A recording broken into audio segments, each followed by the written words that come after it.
ते बद्रिका आश्रम गए और बद्रिका आश्रम में एक गिरी कंदरा में प्रवेश कर गए, विश्राम करने लगे।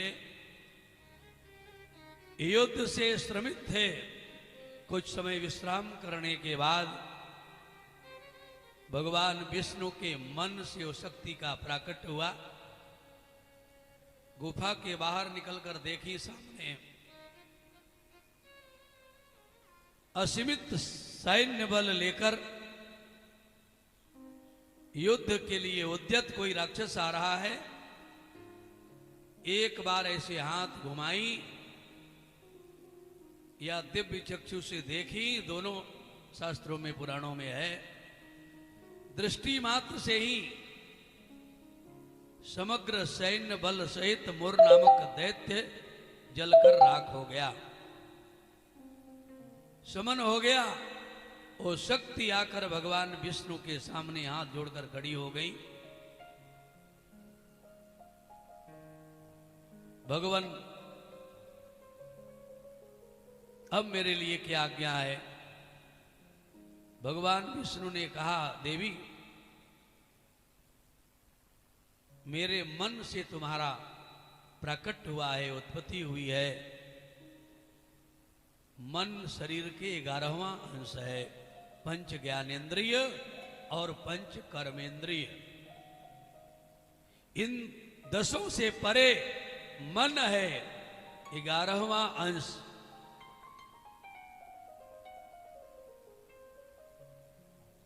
ग्यारहवें अंश से प्राकट होने के कारण, उत्पत्ति होने के कारण इस शक्ति का नाम भगवान विष्णु ने एकादशी रखा।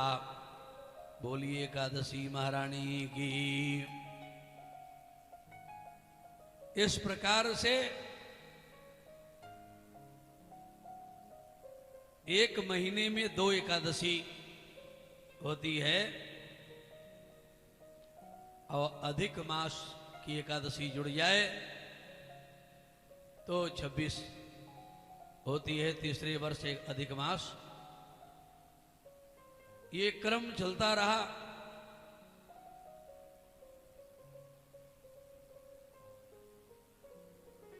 और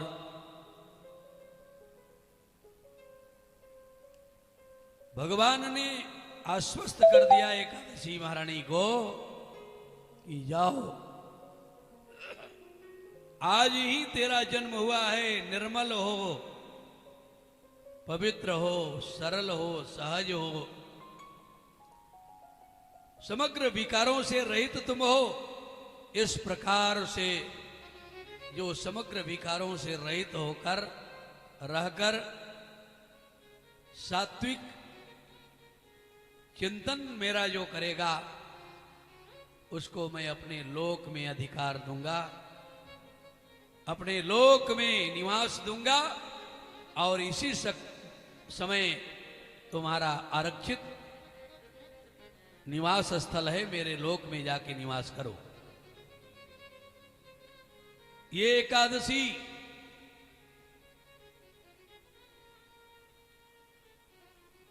को भगवान ने आश्वस्त कर दिया।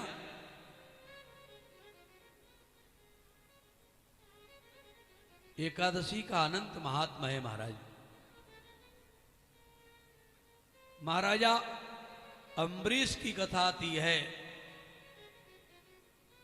श्री राम जी के ही पूर्वजों में रघुवंश में महाराजा अम्बरीश के राज्य में तो मनुष्यों की कौन कहे, पशु पक्षी भी एकादशी व्रत किया करते थे।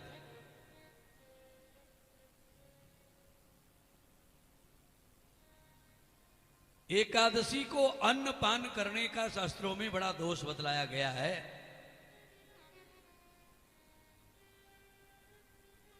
एकादशी ही नहीं,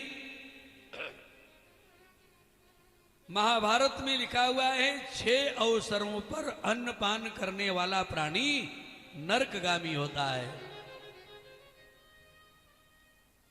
रविंदु ग्रासे हरि जन्म काले कन्या प्रदाने द्विज भोजने च प्राणपयाने हरिवासरे च यदन्न भोजी नरकम पयाति। सूर्य चंद्र ग्रहण लगा हुआ हो उस समय प्राणी को अन्न पान नहीं करना चाहिए। हरिजन्म काले भगवान के जन्म काल में श्री रामनवमी, जानकी जयंती, नरसिंह जयंती, श्री कृष्ण जन्माष्टमी, श्री राधाष्टमी, हनुमान जयंती आदि अवसरों पर कन्या प्रदाने, जिस दिन कन्यादान किया जाए, कन्यादान कर्ता को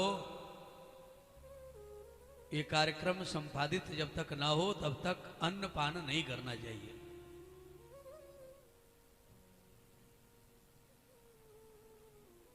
द्विज भोजने च, किसी संत ब्राह्मण को आमंत्रित कर लिया हूं तो जब तक उनको प्रसाद ग्रहण न करा लो तब तक स्वयं अन्न पान नहीं करना चाहिए।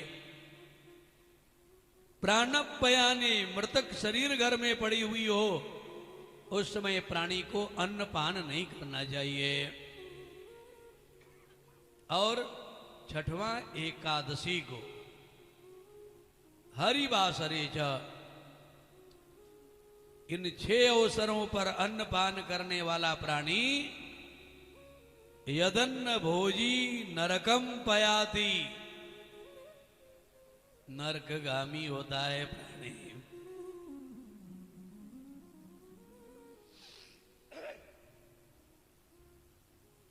आज एकादशी है, एकादशी को अन्न पान का निषेध बतलाया गया।